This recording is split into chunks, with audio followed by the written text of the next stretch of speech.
1984, écrit par George Orwell. Troisième partie, chapitre 2.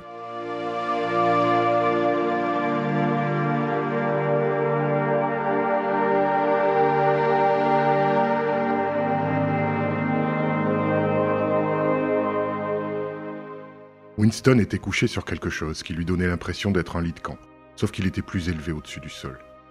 Winston était attaché de telle façon qu'il ne pouvait bouger. Une lumière, qui semblait plus forte que d'habitude, lui tombait sur le visage. O'Brien était debout à côté de lui et le regardait attentivement. De l'autre côté se tenait un homme en veste blanche qui tenait une seringue hypodermique. Même après que ses yeux se fussent ouverts, Winston ne prit conscience de ce qui l'entourait que graduellement. Il avait l'impression de venir d'un monde tout à fait différent, d'un monde immergé profondément au-dessous de celui-ci, et d'entrer dans la salle en nageant.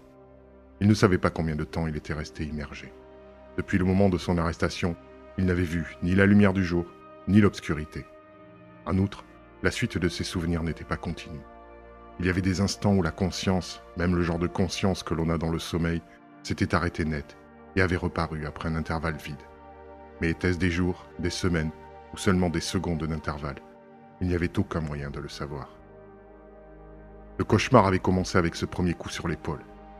Il devait comprendre plus tard que tout ce qui lui advint alors n'était qu'un préliminaire, une routine de l'interrogatoire à laquelle presque tous les prisonniers étaient soumis. Il y avait une longue liste de crimes, espionnage, sabotage, et le reste que tout le monde, naturellement, devait confesser. La confession était une formalité, mais la torture était réelle. Combien de fois il avait été battu, combien de temps les coups avaient duré, il ne s'en souvenait pas. Il y avait toujours contre lui à la fois 5 ou 6 hommes en noir. Parfois, c'était les poings, parfois les matraques, parfois les verges d'acier, parfois les bottes. Il lui arrivait de se rouler sur le sol, sans honte, comme un animal, en se tordant de côté et d'autre, dans un effort interminable et sans espoir pour esquiver les coups de pied. Il s'attirait simplement plus et encore plus de coups, dans les côtes, au ventre, sur les épaules, sur les tibias, à l'aine, aux testicules, sur le coccyx. La torture se prolongeait parfois si longtemps qu'il lui semblait que le fait cruel, inique, impardonnable, n'était pas que les gardes continuassent à le battre, mais qu'il ne put se forcer à perdre connaissance. Il y avait des moments où son courage l'abandonnait, à un tel point qu'il se mettait à crier grâce avant même que les coups ne commencent. Des moments où la seule vue d'un poing qui reculait pour prendre son élan suffisait à lui faire confesser un flot de crimes réels et imaginaires. Il y avait d'autres moments où il commençait avec la résolution de ne rien confesser, où chaque mot devait lui être arraché avec des halètements de douleur, et il y avait des instants où il essayait faiblement d'un compromis, où il se disait « Je vais me confesser, mais pas encore. Je vais tenir jusqu'à ce que la souffrance devienne insupportable. 3 coups de pied de plus, 2 coups de plus, puis je leur dirai ce qu'ils veulent. » Il était parfois battu au point qu'il pouvait à peine se redresser, puis il était jeté comme un sac de pommes de terre sur le sol de pierre d'une cellule. On le laissait récupérer ses forces quelques heures, puis on l'amenait, et on le battait encore. Il y avait aussi des périodes plus longues de rétablissement. Il s'en souvenait confusément, car il les passait surtout dans la stupeur et le sommeil. Il se souvenait d'une cellule où il y avait un lit de bois, sorte d'étagère qui sortait du mur, une cuvette d'étain, des repas de soupe chaude et de pain, parfois du café. Il se souvenait d'un coiffeur hargneux qui vint le raser et le tondre, et d'hommes à l'air affairé, antipathique, vêtu de veste blanche, qui lui prenait le pouls, lui tapotait les articulations pour étudier ses réflexes, lui relevait les paupières, le palpait de doigts durs pour trouver les os cassés, et lui enfonçait des aiguilles dans les bras pour le faire dormir.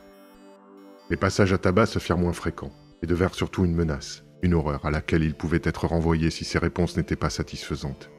Ce qui l'interrogeait maintenant n'étaient pas des brutes en uniforme noir, mais des intellectuels du parti, de petits hommes rondelés aux gestes vifs et aux lunettes brillantes, qui le travaillaient pendant des périodes qui duraient, il le pensait mais ne pouvait en être sûr, 10 ou 12 heures d'affilée. Ces autres questionneurs veillaient à ce qu'il souffrît constamment d'une légère douleur, mais ce n'était pas surtout sur la souffrance qu'il comptait. Il le giflait, lui tordait les oreilles, lui tirait les cheveux, l'obligeait à se tenir debout sur un pied, lui refusait la permission d'uriner, l'aveuglait par une lumière éblouissante, jusqu'à ce que l'eau lui coulât des yeux. Mais leur but était simplement de l'humilier, et d'annihiler son pouvoir de discussion et de raisonnement. Leur arme réelle était cet interrogatoire sans pitié, qui se poursuivait sans arrêt, heure après heure, qui le prenait en défaut, lui tendait des pièges, dénaturait tout ce qu'il disait, le convainquait à chaque pas de mensonges et de contradictions, jusqu'à ce qu'il se mit à pleurer, autant de honte que de fatigue nerveuse. Il lui arrivait de pleurer une demi-douzaine de fois dans une seule session. Ses bourreaux, la plupart du temps, vociféraient qu'il voulait les tromper et menaçaient à chaque hésitation de le livrer de nouveau aux gardes.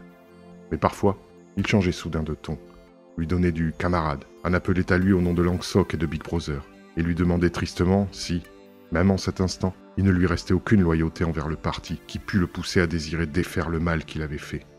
Quand, après des heures d'interrogatoire, son courage s'en allait en lambeaux, même cet appel pouvait le réduire à un larmoiement hypocrite. En fin de compte, les voix grondeuses l'abattirent plus complètement que les bottes et les poings des gardes. Il devint simplement une bouche qui prononçait, une main qui signait tout ce qu'on lui demandait. Son seul souci était de deviner ce que l'on voulait qu'il confessât, et de le confesser rapidement, avant que les brimades ne recommencent. Il confessa l'assassinat de membres éminents du parti, la distribution de pamphlets séditieux, le détournement de fonds publics, la vente de secrets militaires, les sabotages de toutes sortes. Il confessa avoir été un espion à la solde du gouvernement estasien depuis 1968. Il confessa qu'il était un religieux, un admirateur du capitalisme et un inverti. Il confessa avoir tué sa femme, bien qu'il sût, et ses interrogateurs devaient le savoir aussi, que sa femme était encore vivante. Il confessa avoir été pendant des années personnellement en contact avec Goldstein et avoir été membre d'une organisation clandestine qui comptait presque tous les êtres humains qu'il eût jamais connus. Il était plus facile de tout confesser et d'accuser tout le monde. En outre, tout, en un sens, était vrai. Il était vrai qu'il avait été l'ennemi du parti. Et, aux yeux du parti, il n'y avait pas de distinction entre la pensée et l'acte. Winston avait aussi des souvenirs de notre genre.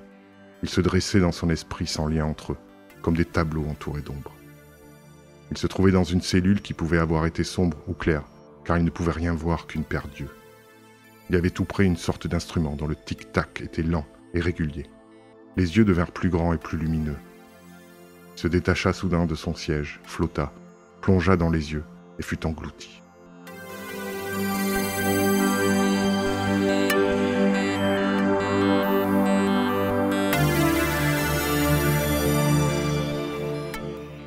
Il était attaché à une chaise entourée de cadrans, sous une lumière aveuglante.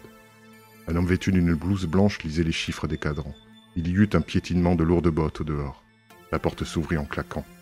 L'officier au visage de cire entra, suivi de 2 gardes. « Salle 101 » dit l'officier. L'homme à la blouse blanche ne se retourna pas. Il ne regarda pas non plus Winston. Il ne regardait que les cadrans. Il roulait dans un immense couloir d'1 kilomètre de long, plein d'une glorieuse lumière dorée. Il se tordait de rire et se confessait à haute voix en criant à tue-tête. Il confessait tout, même les choses qu'il avait réussi à garder secrètes sous la torture. Il racontait l'histoire entière de sa vie à un auditeur qui la connaissait déjà. Il y avait près de lui les gardes, les autres questionnaires, les hommes en blouse blanche, O'Brien, Julia, M. Charrington. Tous descendaient le corridor en roulant et se tordaient de rire. Une chose terrifiante, que l'avenir gardait en réserve, avait en quelque sorte été laissée de côté et ne s'était pas produite. Tout allait bien, il n'y avait plus de souffrance, le plus petit détail de sa vie était mis à nu, compris, pardonné. Il se levait précipitamment de son lit de planche, à peu près certain d'avoir entendu la voix d'O'Brien. Pendant tout son interrogatoire, bien qu'il ne l'eût jamais vu, il avait eu l'impression qu'O'Brien était à ses côtés, juste hors de sa vue. C'était O'Brien qui dirigeait tout. C'était O'Brien qui lançait les gardes sur lui et qui les empêchait de le tuer. C'était lui qui décidait à quel moment on devait le faire crier de souffrance, à quel moment on devait lui laisser un répit, quand on devait le nourrir, quand on devait le laisser dormir, quand on devait lui injecter des drogues dans le bras. C'était lui qui posait les questions et suggérait les réponses. Il était le tortionnaire, le protecteur, il était l'inquisiteur, il était l'ami. Une fois, Winston ne pouvait se rappeler si c'était pendant un sommeil artificiel ou normal, ou même à un moment où il était éveillé, une voix murmura à son oreille. « Ne vous inquiétez pas, Winston. Vous êtes entre mes mains. Depuis 7 ans, je vous surveille. Maintenant, l'instant critique est arrivé. Je vous sauverai. Je vous rendrai parfait. » Winston n'était pas certain que ce fût la voix d'O'Brien, mais c'était la même voix qui lui avait dit dans un autre rêve, 7 ans plus tôt. « Nous nous rencontrerons là où il n'y a pas de ténèbres. » Il ne se souvenait d'aucune conclusion à son interrogatoire. Il eut une période d'obscurité, puis la cellule ou la pièce dans laquelle il se trouvait alors s'était graduellement matérialisée autour de lui. Il était presque à plat sur le dos et dans l'impossibilité de bouger. Son corps était retenu par tous les points essentiels. Même sa tête était, il ne savait comment, saisie par derrière. O'Brien laissa tomber sur lui un regard grave et plutôt triste. Son visage, vu d'en dessous, paraissait grossier et usé, avec des poches sous les yeux et des rides de fatigue qui allaient du nez au menton. Il était plus âgé que Winston l'avait pensé. Il avait peut-être 48 ou 50 ans. Il avait sous la main un cadran, dont le sommet portait un levier, et la surface un cercle de chiffres. « Je vous ai dit, prononça O'Brien, que si nous nous rencontrions de nouveau, ce serait ici. Oui, répondit Winston. Sans aucun avertissement qu'un léger mouvement de la main d'O'Brien, une vague de douleur envahit le corps de Winston. C'était une souffrance effrayante parce qu'il ne pouvait voir ce qui lui arrivait, et il avait l'impression qu'une blessure mortelle lui était infligée.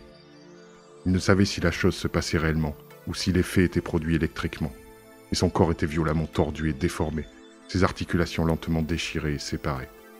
Bien que la souffrance lui eût fait perler la sueur au front, le pire était la crainte que son épine dorsale ne se casse. Il serra les dents et respira profondément par le nez, en essayant de rester silencieux aussi longtemps que possible. « Vous avez peur ?» dit O'Brien, qui lui surveillait le visage, « que quelque chose ne se brise bientôt. Vous craignez spécialement pour votre épine dorsale. Vous avez une image mentale des vertèbres qui se brisent et se séparent, et de la moelle qui s'en écoule. C'est à cela que vous pensez, n'est-ce pas, Winston ?» Winston ne répondit pas. O'Brien ramena en arrière le levier du cadran. La vague de douleur se retira presque aussi vite qu'elle était venue. « Nous étions à 40, dit O'Brien. Vous pouvez voir que les chiffres du cadran vont jusqu'à 100. Voulez-vous vous rappeler, au cours de notre entretien, que j'ai le pouvoir de vous faire souffrir à n'importe quel moment et au degré que j'aurai choisi? Si vous me dites un seul mensonge, ou essayez de tergiverser d'une manière quelconque, ou même tomber au-dessous du niveau habituel de votre intelligence, vous crierez de souffrance, instantanément. Comprenez-vous? Oui, répondit Winston. L'attitude d'O'Brien devient moins sévère. Il replaça pensivement ses lunettes et fit un pas ou deux de long en large. Quand il parla, ce fut d'une voix aimable et patiente. Il avait l'air d'un docteur, d'un professeur, même d'un prêtre, désireux d'expliquer et de persuader, plutôt que de punir. « Je me donne du mal pour vous, Winston, parce que vous en valez la peine. Vous savez parfaitement ce que vous avez. Vous le savez depuis des années, bien que vous ayez lutté contre cette certitude. Vous êtes dérangé mentalement. Vous souffrez d'un défaut de mémoire. Vous êtes incapable de vous souvenir d'événements réels, et vous vous persuadez que vous vous souvenez d'autres événements qui ne se sont jamais produits. Heureusement, cela se guérit. Vous ne vous êtes jamais guéri, parce que vous ne l'avez pas voulu. Il y avait un petit effort de volonté que vous n'étiez pas prêt à faire. Même actuellement, je m'en rends bien compte, vous vous accrochez à votre maladie avec l'impression qu'elle est une vertu. Prenons maintenant un exemple. Avec quelle puissance l'Océania est-elle en guerre en ce moment? Quand j'ai été arrêté, l'Océania était en guerre avec l'Estasia. Avec l'Estasia? Bon. Et l'Océania a toujours été en guerre avec l'Estasia, n'est-ce pas? Winston retint son souffle. Il ouvrit la bouche pour parler, mais ne parla pas. Il ne pouvait éloigner ses yeux du cadran. « La vérité, je vous prie, Winston, votre vérité. Dites-moi ce que vous croyez vous rappeler. Je me rappelle seulement qu'une semaine avant notre arrestation, nous n'étions pas du tout en guerre avec l'Estasia. Nous étions les alliés de l'Estasia. La guerre était contre l'Eurasia. Elle durait depuis 4 ans. Avant cela, O'Brien l'arrêta d'un mouvement de la main. « Un autre exemple, dit-il. Il y a quelques années, vous avez eu une très sérieuse illusion, en vérité. Vous avez cru que 3 hommes à un moment membres du parti, nommés Jones, Aronson et Rutherford, des hommes qui ont été exécutés pour trahison et sabotage après avoir fait une confession aussi complète que possible, n'étaient pas coupables des crimes dont ils étaient accusés. Vous croyiez avoir vu un document indiscutable, prouvant que leur confession était fausse. Il y avait une certaine photographie à propos de laquelle vous aviez une hallucination. Vous croyiez l'avoir réellement tenue entre vos mains. C'était une photographie comme celle-ci. Un bout rectangulaire de journal était apparu entre les doigts d'O'Brien. Il resta dans le champ de vision de Winston pendant peut-être 5 secondes. C'était une photographie, et il n'était pas question de discuter son identité. C'était la photographie. C'était une autre copie de la photographie de Jones, Aronson et Rutherford, à la délégation du parti à New York, qu'il avait possédée 11 ans auparavant, et qu'il avait promptement détruite. Un instant seulement, il l'eut sous les yeux. Un instant seulement, puis elle disparut de sa vue. Mais il l'avait vue, sans aucun doute, il l'avait vue. Il fit un effort d'une violence désespérée pour se tordre et libérer la moitié supérieure de son corps. Il lui fut impossible de se mouvoir, dans aucune direction, même d'1 centimètre. Il avait même pour l'instant oublié le cadran. Tout ce qu'il désirait, c'était tenir de nouveau la photographie entre ses doigts, ou au moins la voir. « Elle existe !» cria-t-il. « Non !» répondit O'Brien. O'Brien traversa la pièce. Il y avait un trou de mémoire dans le mur d'en face. Il souleva le grillage. Invisible, le frêle bout de papier tournoyait, emporté par le courant d'air chaud, et disparaissait dans un rapide flamboiement. O'Brien s'éloigna du mur. « Des cendres, dit-il. Pas même des cendres identifiables, de la poussière. Elle n'existe pas. Elle n'a jamais existé. » Mais elle existe encore, elle doit exister. Elle existe dans la mémoire, dans la mienne, dans la vôtre. Je ne m'en souviens pas, dit O'Brien. Le cœur de Winston défaillit. C'était la double pensée. Il avait une mortelle sensation d'impuissance. S'il avait pu être certain qu'O'Brien mentait, cela aurait été sans importance. Mais il était parfaitement possible qu'O'Brien eût, réellement, oublié la photographie. Et si là n'était ainsi, il devait avoir déjà oublié qu'il avait nié sans souvenir et oublié l'acte d'oublier. Comment être sûr que c'était de la simple supercherie? Peut-être cette folle dislocation de l'esprit pouvait-elle réellement se produire. C'est par cette idée que Winston était vaincu. O'Brien le regardait en réfléchissant. Il avait, plus que jamais, l'air d'un professeur qui se donne du mal pour un enfant égaré, mais qui promet. Il y a un slogan du parti qui se rapporte à la maîtrise du passé, dit-il. Répétez-le, je vous prie. Qui commande le passé commande l'avenir.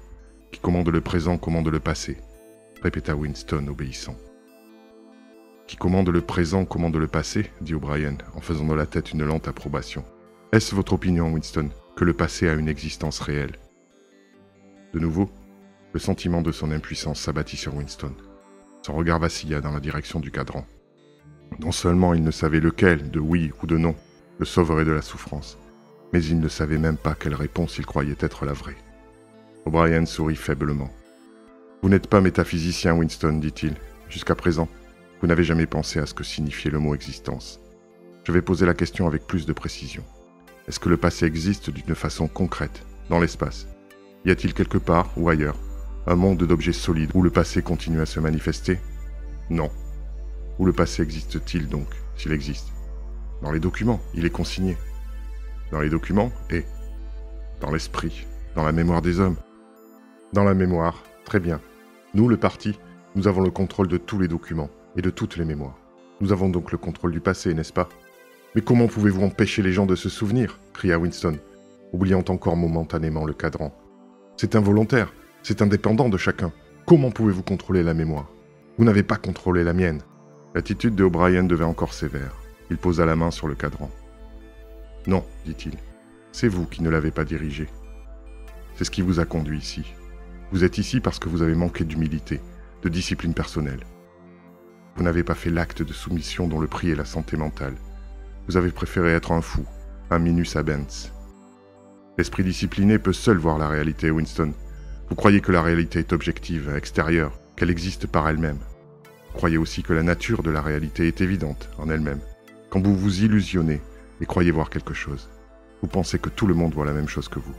Mais je vous dis, Winston, que la réalité n'est pas extérieure. La réalité existe dans l'esprit humain, et nulle part ailleurs. Pas dans l'esprit d'un individu, qui peut se tromper, et en tout cas, périt bientôt. Elle n'existe que dans l'esprit du parti, qui est collectif et immortel. Ce que le parti tient pour vrai est la vérité. Il est impossible de voir la réalité si on ne regarde pas avec les yeux du parti.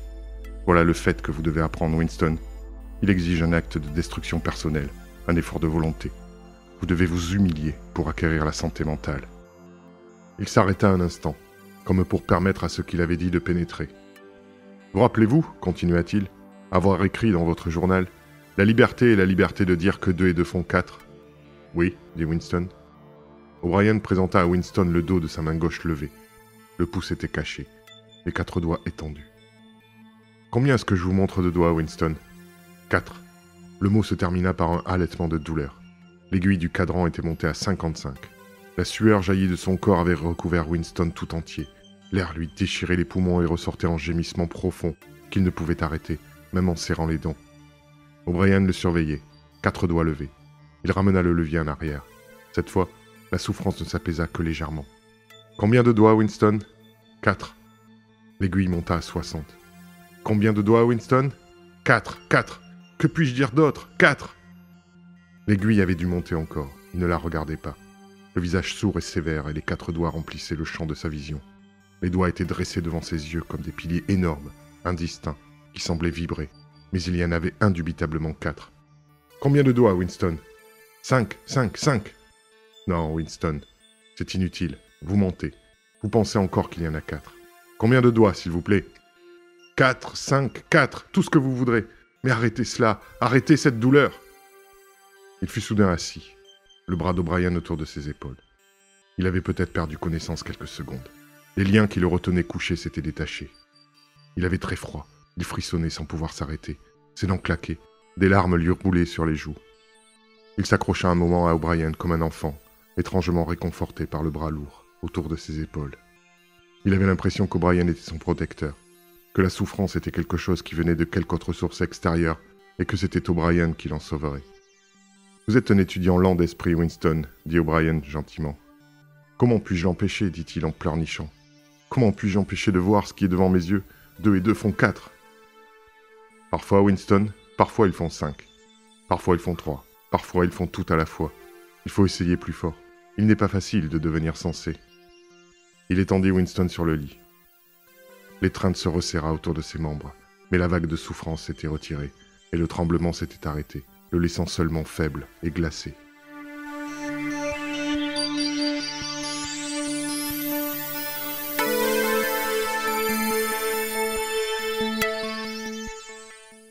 O'Brien fit un signe de la tête à l'homme en veste blanche qui était resté immobile pendant qu'il agissait.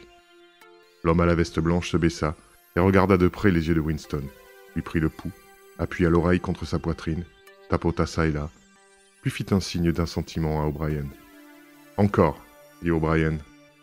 La douleur envahit le corps de Winston. L'aiguille devait être à 70, 75. Il avait, cette fois, fermé les yeux. Il savait que les doigts étaient toujours là et qu'il y en avait toujours 4. Tout ce qui importait, c'était de rester en vie jusqu'à la fin de l'accès. Il ne savait plus s'il pleurait ou non. La souffrance diminua. Il ouvrit les yeux. O'Brien avait tiré le levier en arrière. 4. Je suppose qu'il y en a 4. Je verrais 5 si je pouvais. J'essaye de voir 5. Qu'est-ce que vous désirez?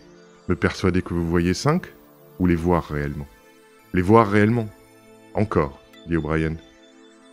L'aiguille était peut-être à 80, 90. Winston ne pouvait se rappeler que par intermittence pourquoi il souffrait.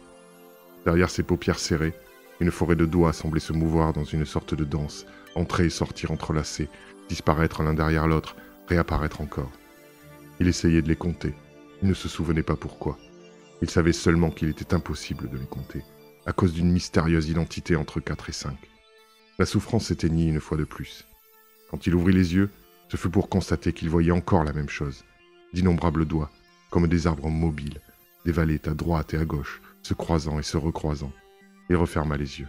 « Je montre combien de doigts, Winston. »« Je ne sais. Vous me tuerez si vous faites encore cela. 4, 5, 6, en toute honnêteté, je ne sais pas. »« Mieux, » dit O'Brien. Une aiguille adroitement introduite glissa dans son bras. Presque instantanément, une chaleur apaisante et délicieuse se répandit en lui. La souffrance était déjà à moitié oubliée. Il ouvrit les yeux et regarda O'Brien avec reconnaissance. À la vue du visage ridé et lourd, si laid et si intelligent, son cœur sembla se fondre. S'il avait pu bouger, il aurait tendu le bras et posé la main sur le bras d'O'Brien. Jamais il ne l'avait aimé si profondément qu'à ce moment. Et ce n'était pas seulement parce qu'il avait fait cesser la douleur. L'ancien sentiment, qu'au fond peu importait qu'O'Brien fût un ami ou un ennemi, était revenu. O'Brien était quelqu'un avec qui on pouvait causer. Peut-être ne désirait-on pas tellement être aimé qu'être compris.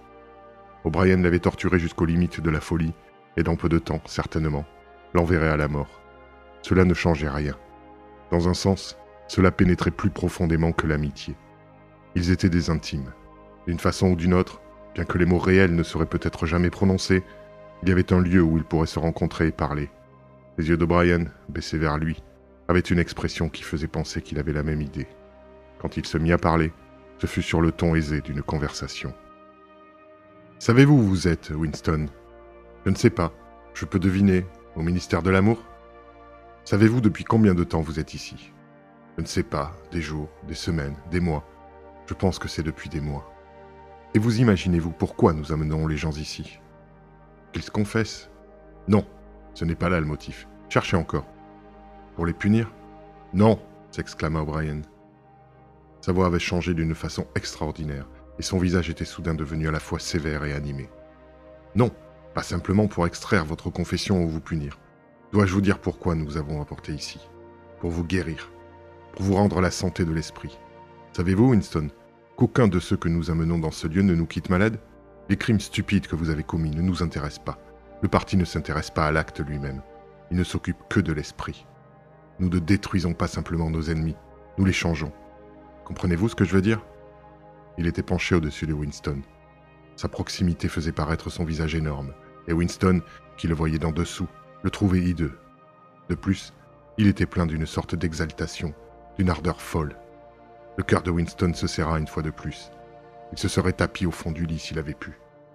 Il croyait qu'O'Brien, par pur caprice, était sur le point de tourner le cadran. À ce moment, cependant, O'Brien s'éloigna. Il fit quelques pas de long en large. Puis il continua avec moins de véhémence. La première chose que vous devez comprendre, c'est qu'il n'y a pas de martyrs. Vous avez lu ce qu'étaient les persécutions religieuses du passé. Au Moyen-Âge, il y eut l'Inquisition. Ce fut un échec. Elle fut établie pour extirper l'hérésie et finit par la perpétuer. Pour chaque hérétique brûlé sur le bûcher, des milliers d'autres se levèrent. Pourquoi ? Parce que l'Inquisition tuait ses ennemis en public et les tuait alors qu'ils étaient encore impénitents. En fait, elle les tuait parce qu'ils étaient impénitents. Les hommes mouraient parce qu'ils ne voulaient pas abandonner leurs vraies croyances. Naturellement, toute la gloire allait à la victime, et toute la honte à l'Inquisition qui la brûlait. Plus tard, au XXe siècle, il y eut les totalitaires, comme on les appelait. C'étaient les nazis germains et les communistes russes. Les Russes persécutèrent l'hérésie plus cruellement que ne l'avait fait l'Inquisition, et ils crurent que les fautes du passé les avaient instruits. Ils savaient en tout cas que l'on ne doit pas faire des martyrs. Avant d'exposer les victimes dans des procès publics, ils détruisaient délibérément leur dignité. Ils les aplatissaient par la torture et la solitude, jusqu'à ce qu'ils fussent des êtres misérables, rampants et méprisables, qui confessaient tout ce qu'on leur mettait à la bouche, qui se couvraient eux-mêmes d'injures, se mettaient à couvert en s'accusant mutuellement, demandaient grâce en pleurnichant. Cependant, après quelques années seulement, on vit se répéter les mêmes effets. Les morts étaient devenus des martyrs, et leur dégradation était oubliée. Cette fois encore. Pourquoi ? En premier lieu, parce que les confessions étaient évidemment extorquées et fausses. Nous ne commettons pas d'erreur de cette sorte. Toutes les confessions faites ici sont exactes. Nous les rendons exactes et, surtout, nous ne permettons pas aux morts de se lever contre nous. Vous devez cesser de vous imaginer que la postérité vous vengera, Winston. La postérité n'entendra jamais parler de vous. Vous serez gazéifié et versé dans la stratosphère. Rien ne restera de vous. Pas un nom sur un registre, pas un souvenir dans un cerveau vivant. Vous serez annihilé, dans le passé comme dans le futur. Vous n'aurez jamais existé. Alors, pourquoi se donner la peine de me torturer ? Pensa Winston dans un moment d'amertume. O'Brien arrêta sa marche, comme si Winston avait pensé tout haut. Son large visage gelé se rapprocha, les yeux un peu rétrécis. « Vous pensez, dit-il, que puisque nous avons l'intention de vous détruire complètement, rien de ce que vous dites ou faites ne peut avoir d'importance, et qu'il n'y a aucune raison pour que nous prenions la peine de vous interroger d'abord. C'est ce que vous pensez, n'est-ce pas ?»« Oui, dit Winston. » O'Brien sourit légèrement. « Vous êtes une paille dans l'échantillon, Winston, une tache qui doit être effacée. Est-ce que je ne viens pas de vous dire que nous sommes différents des persécuteurs du passé ? Nous ne nous contentons pas d'une obéissance négative, ni même de la plus abjecte soumission. Quand, finalement, vous vous rendez à nous, ce doit être de votre propre volonté. Nous ne détruisons pas l'hérétique parce qu'il nous résiste. Tant qu'il nous résiste, nous ne le détruisons jamais. Nous le convertissons. Nous captons son âme. Nous lui donnons une autre forme. Nous lui enlevons et brûlons tout mal et toute illusion. Nous l'amenons à nous, pas seulement en apparence, mais réellement, de cœur et d'âme. Avant de le tuer, nous en faisons un des nôtres. Il nous est intolérable qu'une pensée erronée puisse exister quelque part dans le monde, quelque secrète et impuissante qu'elle puisse être. Nous ne pouvons permettre aucun écart, même à celui qui est sur le point de mourir. Anciennement, l'hérétique qui marchait au bûcher était encore un hérétique. Il proclamait son hérésie. Il exultait en elle. La victime des épurations russes elle-même pouvait porter la rébellion enfermée dans son cerveau, tandis qu'il descendait l'escalier, dans l'attente de la balle.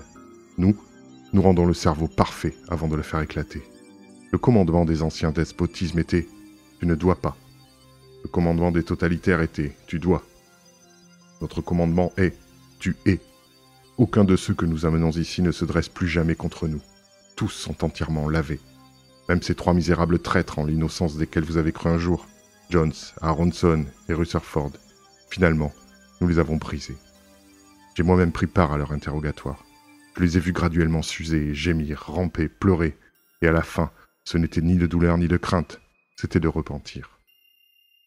Quand nous en avons eu fini avec eux, ils n'étaient plus que des écorces d'hommes. Il n'y avait plus rien en eux que le regret de ce qu'ils avaient fait, et l'amour pour Big Brother. Il était touchant de voir à quel point ils l'aimaient. Ils demandèrent à être rapidement fusillés, pour pouvoir mourir alors que leur esprit était encore propre. La voix d'O'Brien était devenue presque rêveuse. L'exaltation, l'enthousiasme fou marquaient encore son visage. Il ne feint nullement, pensa Winston. Ce n'est pas un hypocrite. Il croit tous les mots qu'il prononce. Ce qui oppressait le plus Winston, c'était la conscience de sa propre infériorité intellectuelle. Il regardait la forme lourde, mais pleine de grâce, qui marchait au hasard de long en large, à l'intérieur ou à l'extérieur du champ de sa vision. O'Brien était un être plus grand que lui de toute façon. Toutes les idées qu'il avait jamais eues ou pu avoir, O'Brien les avait depuis longtemps connues, examinées et rejetées. L'esprit d'O'Brien contenait l'esprit de Winston. Comment O'Brien pourrait-il, dans ce cas, être fou? Ce devait être lui, Winston, qui était fou. O'Brien s'arrêta et le regarda. Sa voix avait pris encore un accent de sévérité. « N'imaginez pas que vous vous sauverez, Winston, quelque complètement que vous vous rendiez à nous. Aucun de ceux qui se sont égarés une fois n'a été épargné. Même si nous voulions vous laisser vivre jusqu'au terme naturel de votre vie, vous ne vous échapperiez encore jamais.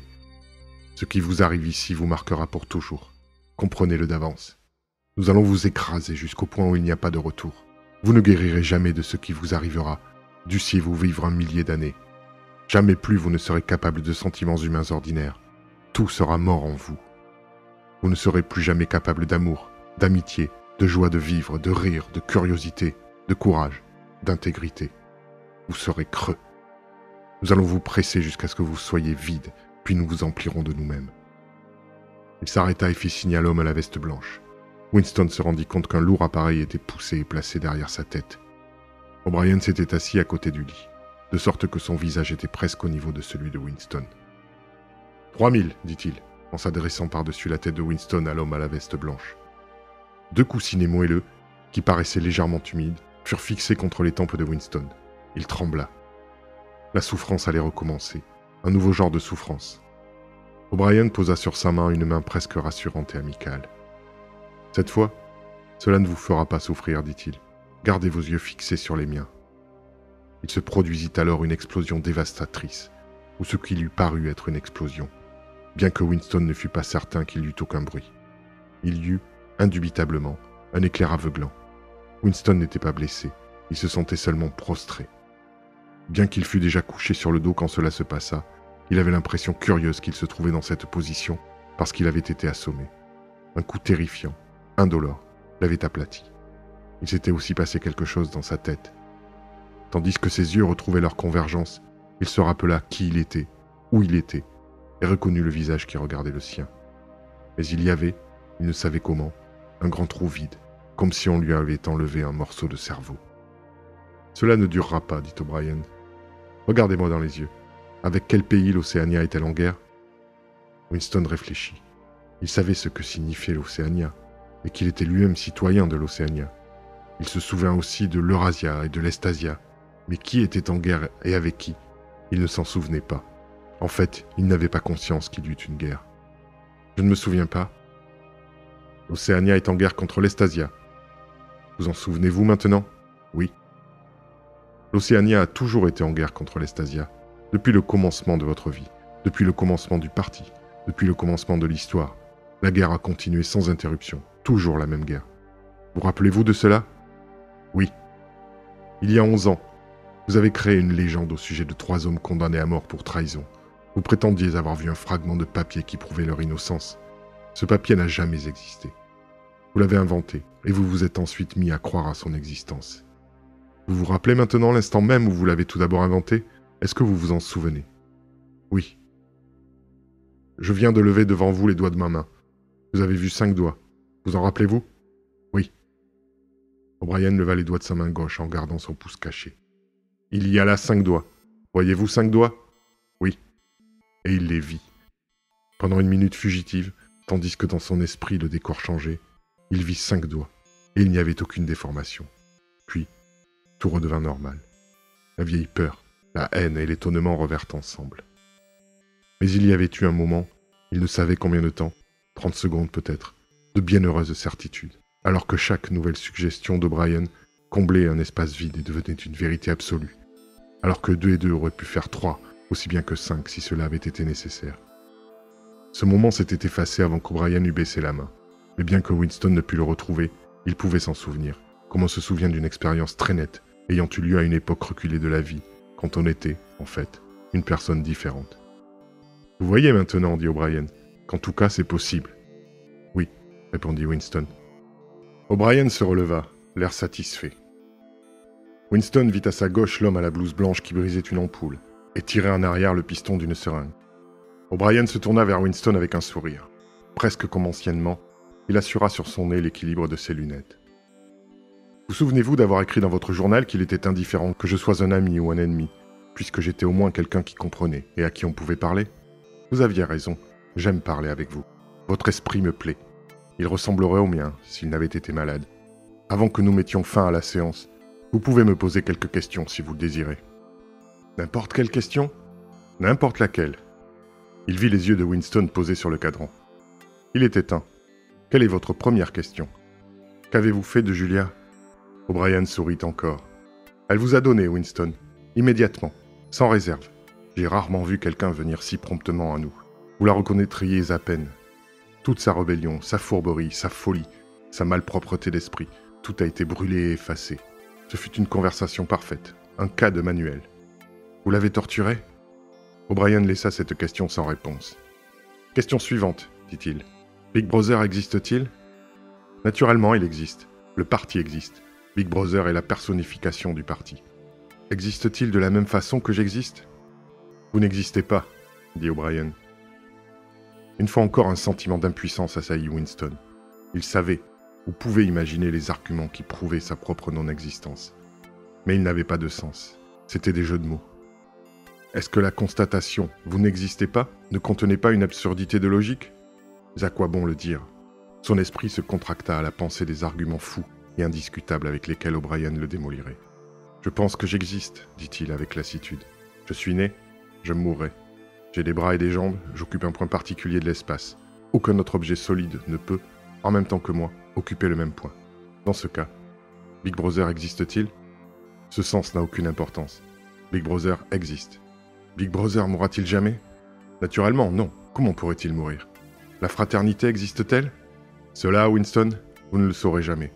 Même si nous décidions de vous libérer après en avoir fini avec vous, et si vous viviez jusqu'à 90 ans, vous ne sauriez encore pas si la réponse à cette question est oui ou non. Tant que vous vivrez, ce sera dans votre esprit une énigme insoluble. Winston resta silencieux. Sa poitrine s'élevait et s'abaissait un peu plus vite. Il n'avait pas encore posé la question qui lui était tout d'abord venue à l'esprit. Il devait la poser. Mais il semblait que sa langue ne voulut pas la prononcer. Il y eut une ombre d'amusement sur le visage d'O'Brien. Ses lunettes elles-mêmes semblaient jeter une lueur ironique. « Il sait », pensa soudain Winston. « Il sait ce que je vais demander. » À cette idée, les mots jaillirent d'eux-mêmes. « Qu'y a-t-il dans la salle 101 ?»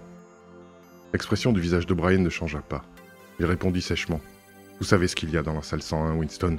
Tout le monde sait ce qu'il y a dans la salle 101. » Il leva un doigt à l'adresse de l'homme à la veste blanche.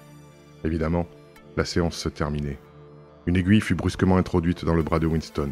Il tomba presque instantanément dans un profond sommeil.